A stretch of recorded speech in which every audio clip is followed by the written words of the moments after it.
I love this place. Thank you all for coming out in the rain, the pouring rain. We're going to make this worth it for you. President Faust, Board of Overseers, faculty, friends, alumni, proud parents, members of the ad board, and graduates of the greatest university in the world.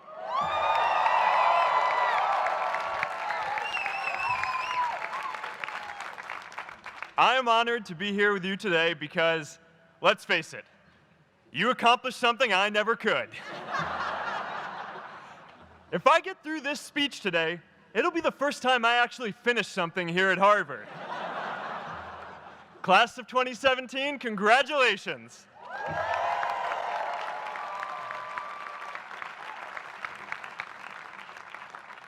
Now, I'm an unlikely speaker today, not just because I dropped out, but because we're technically in the same generation. We walked this yard less than a decade apart. We studied the same ideas and slept through the same Act 10 lectures. We may have taken different roads to get here, especially if you came all the way from the quad. But today, I want to share what I've learned about our generation and the world we're all building together. But first, these last couple of days have brought back a lot of good memories. How many of you remember exactly where you were and what you were doing when you got that email telling you got into Harvard?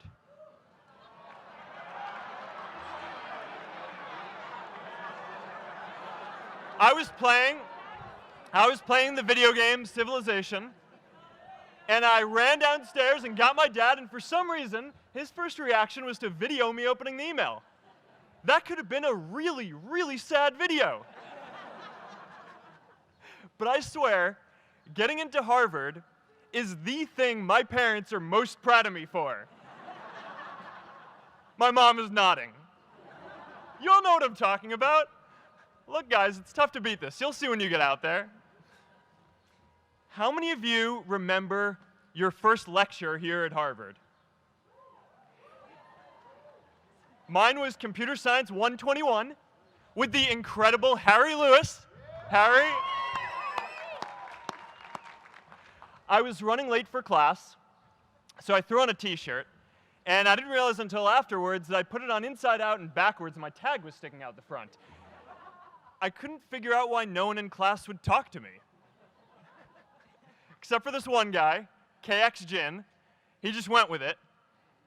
We started doing our problem sets together, and now he runs a big part of Facebook. And that, class of 2017, is why you should be nice to people.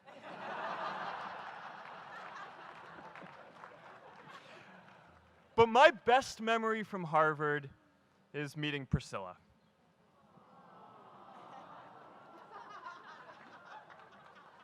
I had just launched this prank website, FaceMash.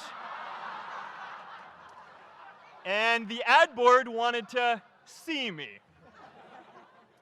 Everyone thought I was going to get kicked out. My parents drove up here to help me pack my stuff. My friends threw me a going-away party. Who does that? As luck would have it, Priscilla was at that party with her friends, and we met in line for the bathroom in the Foho Bell Tower, and in what must be one of the all-time most romantic lines, I turned to her and said, "I'm getting kicked out in 3 days, so we need to go on a date quickly." Actually, any of you graduating today can use that line. "I'm getting kicked out today. We need to go on a date fast." I didn't end up getting kicked out. I did that to myself. Priscilla and I started dating, and, you know, that movie made it seem like FaceMash was so important to starting Facebook. It wasn't. But without FaceMash, I never would have met Priscilla. And Priscilla's the most important person in my life. So you could still say it was the most important thing I built in my time here.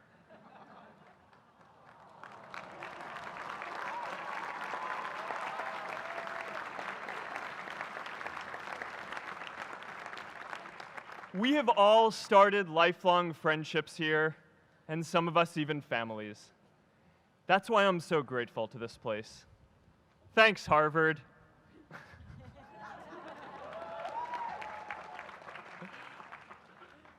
Today, I want to talk about purpose. But I'm not here to give you the standard commencement about finding your purpose. We're millennials. We try to do that instinctively. Instead, I'm here to tell you that finding your purpose isn't enough. The challenge for our generation is to create a world where everyone has a sense of purpose.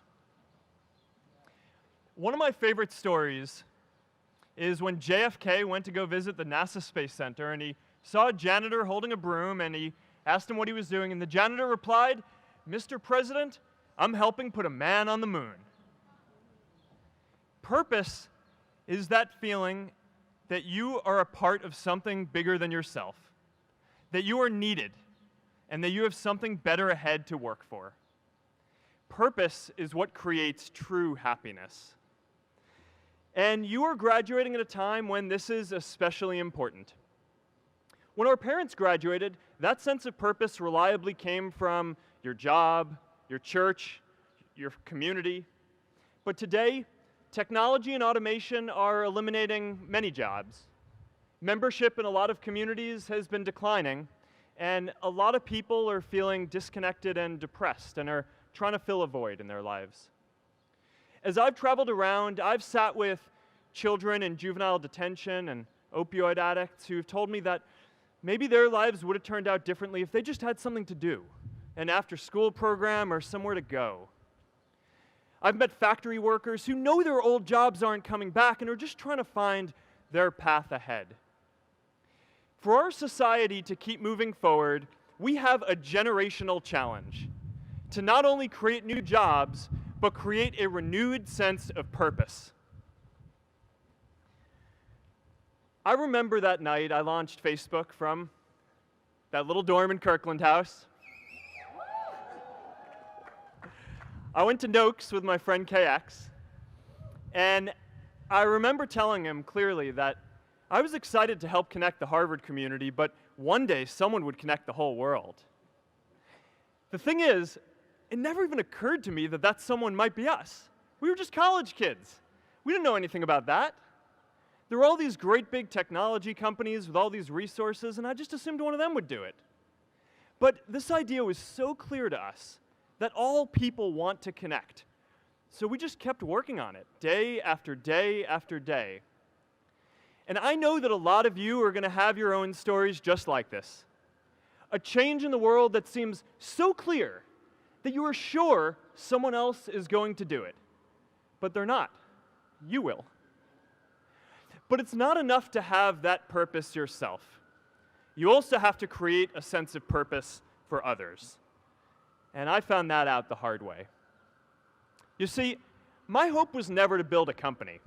I wanted to have an impact. And as all these people started joining us, I just assumed that that's what they wanted to do too. So I never took the time to explain what it was that I hoped we'd build. A couple years in, some big companies wanted to buy us. I didn't want to sell. I wanted to see if we could connect more people.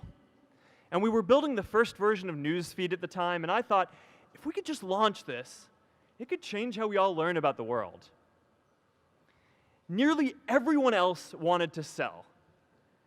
Without a sense of higher purpose, this was their startup dream come true, and it tore our company apart. After one particularly tense argument, one of my close advisors told me if I didn't agree to sell the company right now, I would regret that decision for the rest of my life. Relationships were so frayed that within a year or so, every single person on our management team was gone. That was my hardest time leading Facebook. I believed in what we were doing, but I felt alone. And worse, it was my fault. I wondered if I was just wrong, an imposter, a 22-year-old kid who had no idea how things actually worked. Now, years later, I understand that is how things work when there's no sense of higher purpose. So it's up to all of us to create it so we can all keep moving forward together. And today, I want to talk about 3 ways that we can create a world where everyone has a sense of purpose. By taking on big, meaningful projects together. By redefining equality so everyone has the freedom to pursue their purpose. And by building community all across the world. So first, let's take on big, meaningful projects. Our generation is going to have to deal with tens of millions of jobs replaced by automation like self-driving cars and trucks. But we have the potential to do so much more than that. Every generation has its defining works. More than 300,000 people worked to put that man on the moon, including that janitor. Millions of volunteers immunized children around the world against polio, and millions of more people built the Hoover Dam and other great projects. And now it's our generation's turn to do great things. Now I know, maybe you're thinking, I don't know how to build a dam. I don't know how to get 1 million people involved in anything. Well, let me tell you a secret. No one does when they begin. Ideas don't come out fully formed. They only become clear as you work on them. You just have to get started. If I had to know everything about connecting people before I got started, I never would have built Facebook. Movies and pop culture just get this all wrong. The idea of a single eureka moment is a dangerous lie. It makes us feel inadequate because we feel like we haven't had ours yet. And it prevents people with seeds of good ideas from ever getting started in the first place. Oh, and you know what else movies get wrong about innovation? No one writes math formulas on glass, okay? All right? That's not a thing, okay?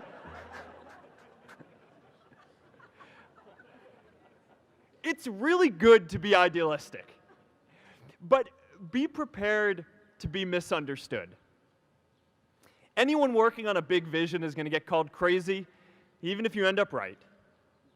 Anyone taking on a complex problem is going to get blamed for not fully understanding it, even though it's impossible to know everything up front. Anyone taking initiative will always get criticized for moving too fast because there's always someone who wants to slow you down. In our society, we often don't take on big things because we're so afraid of making mistakes that we ignore all the things wrong today if we do nothing. The reality is, anything we do today is going to have some issues in the future. But that can't stop us from getting started. So what are we waiting for? It is time for our generation-defining great works.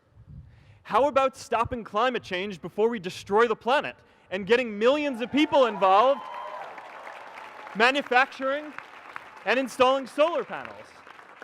How about curing all diseases and getting people involved by asking volunteers to share their health data, track their health data, and share their genomes? You know, today, our society spends more than 50 times as much treating people who are sick as we invest in finding cures so people don't get sick in the first place. It makes no sense. We can fix this. How about modernizing democracy so everyone can vote online? And how about personalizing education so everyone can learn? These achievements are all within our reach. Let's do them all in a way that gives everyone in our society a role. Let's do big things, not just to create progress, but to create purpose.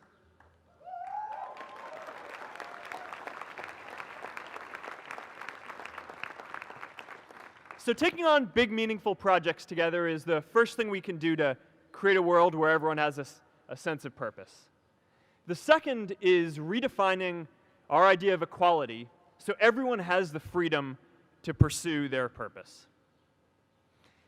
Now, many of our parents had stable jobs throughout their careers, but in our generation, we're all a little entrepreneurial, whether we're starting our own projects or finding our role in another one. And, you know, that's great, because our culture of entrepreneurship is how we create so much progress. An entrepreneurial culture thrives when it is easy to try lots of new ideas. Facebook wasn't the first thing I built. I also built chat systems and games, study tools and music players, and I'm not alone. J.K. Rowling got rejected 12 times before she finally wrote and published Harry Potter. Even Beyoncé had to make hundreds of songs to get Halo.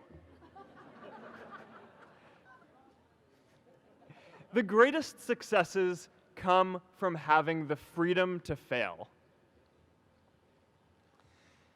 Now, today, we have a level of wealth inequality that hurts everyone.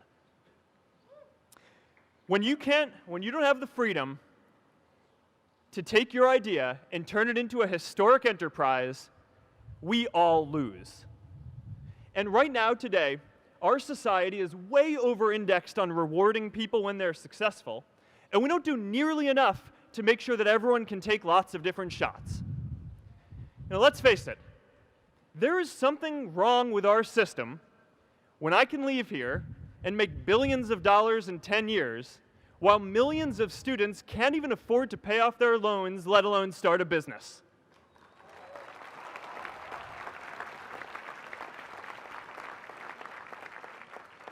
Look, I know a lot of entrepreneurs, and I don't know a single person who gave up on starting a business because they were worried they might not make enough money.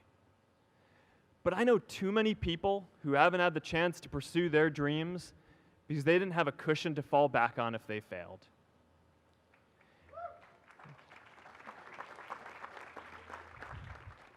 We all know you don't get successful just by having a good idea or working hard. You get successful by being lucky too. If I had to support my family growing up instead of having the time to learn how to code, if I didn't know that I was going to be fine if Facebook didn't work out, then I wouldn't be standing up here today. And if we're honest, we all know how much luck we've had to get to this point in our lives. Every generation expands its definition of equality. Previous generations fought for the vote and civil rights. They had the New Deal and Great Society. And now it's time for our generation to define a new social contract.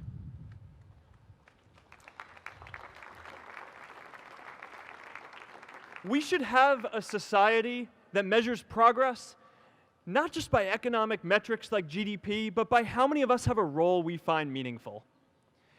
We should explore ideas like universal basic income to make sure that everyone has a cushion to try new ideas. We're all going to change jobs and roles many times, so we need affordable childcare to get to work and healthcare that's not tied to just one employer.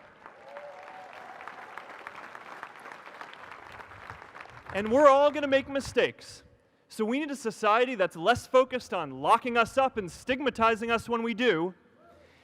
And as our technology keeps on evolving, we need a society that is more focused on providing continuous education through our lives.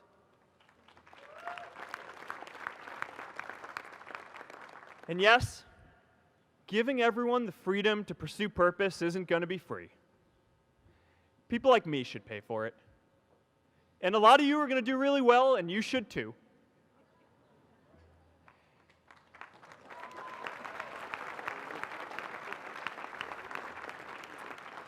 That is why Priscilla and I started the Chan Zuckerberg Initiative and committed our wealth to promoting equal opportunity.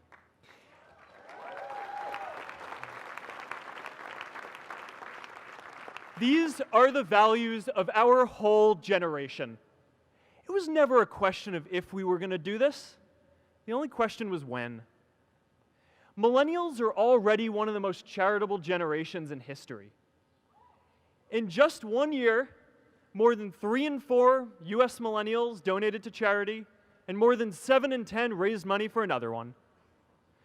But it's not just about giving money. You can also give time.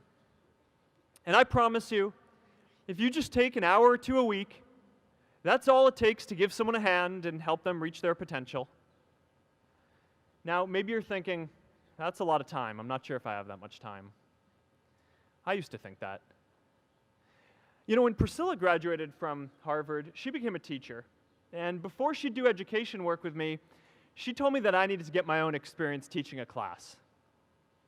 At first I complained. I said, I'm kind of busy. I'm running this company. But she insisted.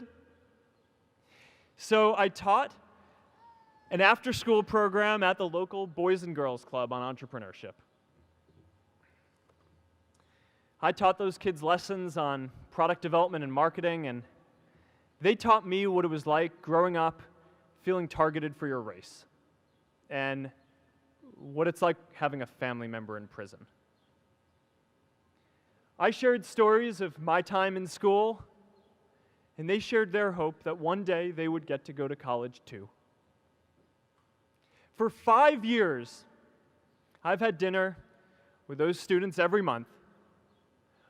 One of them even threw Priscilla and me our first baby shower. And next year, they're going to college. Every one of them, first generation in their families. We can all make time to give someone a hand. Let's give everyone the freedom to pursue purpose, not just because it's the right thing to do, but because when more people can turn their dreams into something great, we are all better for it.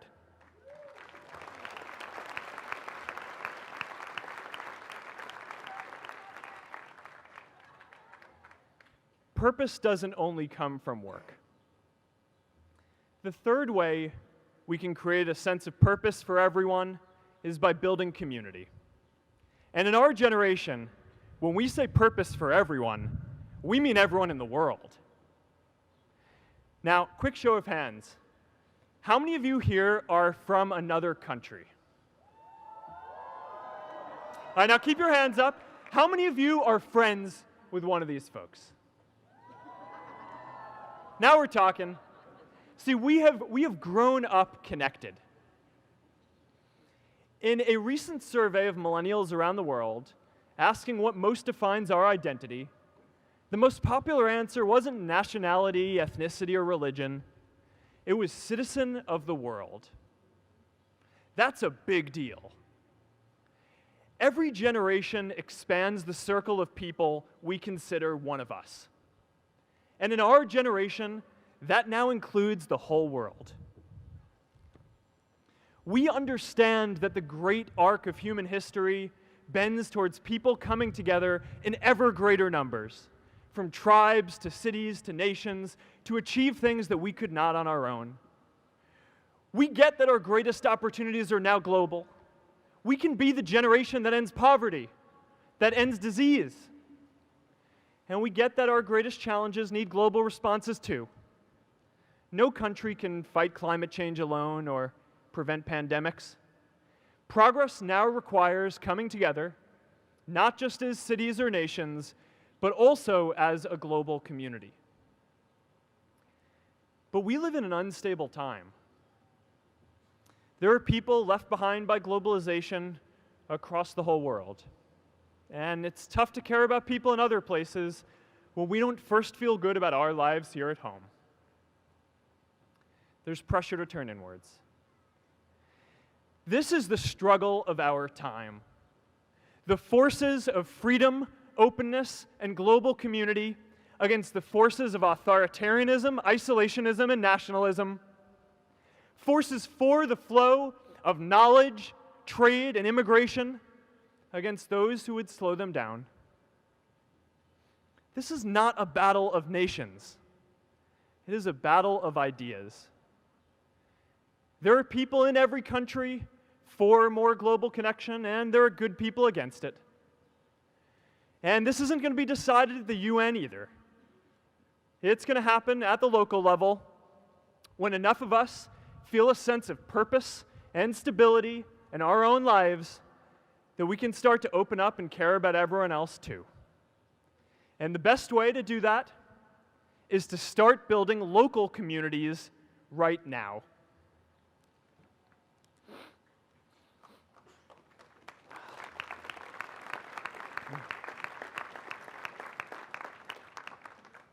We all get a lot of meaning from our communities. Who here's from Elliott House? How about Lowell? I know you guys found community because you literally live right on top of each other. And Mather? I'll just leave that there.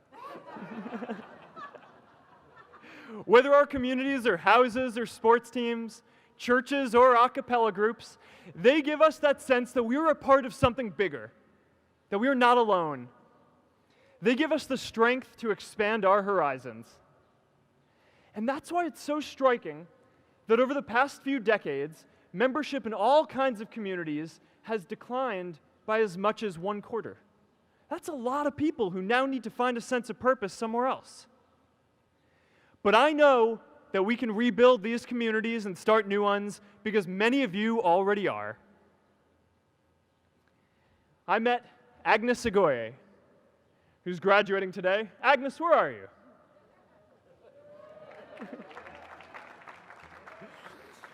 Agnes spent her childhood navigating conflict zones with human trafficking in Uganda, and now she's trained thousands of law enforcement officials to keep communities safe.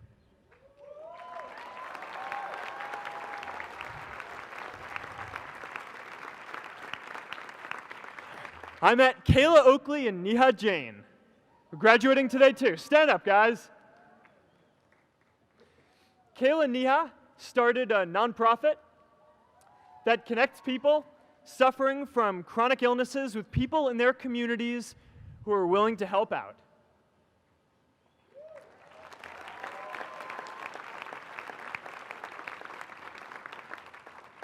And I met David Razu Aznar, who's graduating from the Kennedy School today. David, stand up.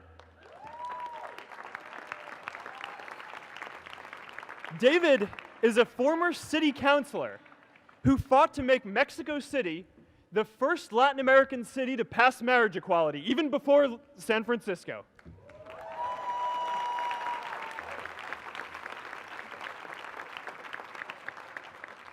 And this is my story too. A student in a dorm, connecting one community at a time, and keeping at it until one day we can connect the whole world. Change starts local. Even global change starts small with people like us. In our generation, the struggle of whether we connect more, whether we achieve our greatest opportunities, comes down to this: your ability to build communities and create a world where every single person has a sense of purpose.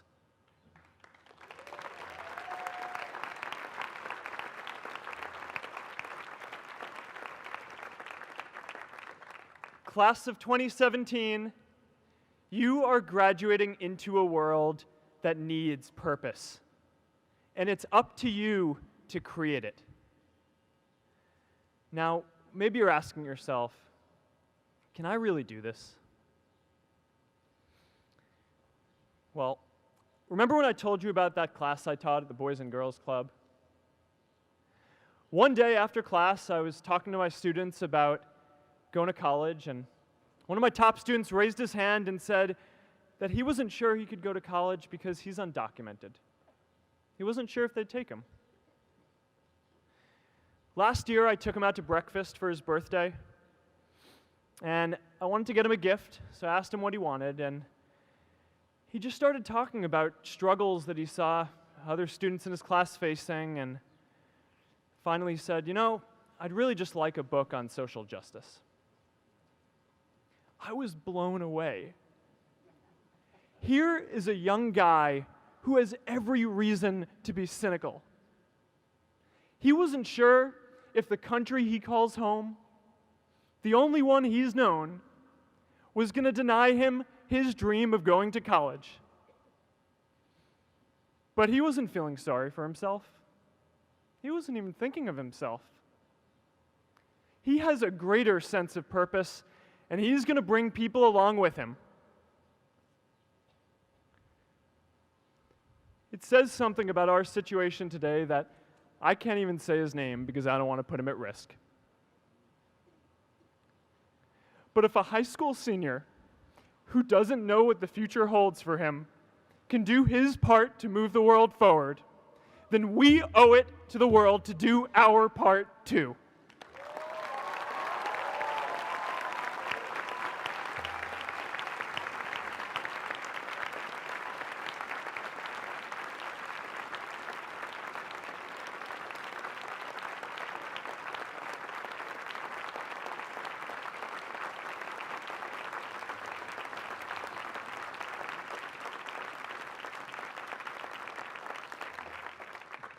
So before you walk out those gates one last time, and as we sit here in front of Memorial Church, I'm reminded of a prayer, Mishaberach, that I say whenever I face a big challenge, that I sing to my daughter, thinking of her future when I tuck her in at night. And it goes, "May the source of strength, who's blessed the ones before us, help us find the courage to make our lives a blessing." I hope you find the courage to make your life a blessing. Congratulations, class of 2017. Good luck out there.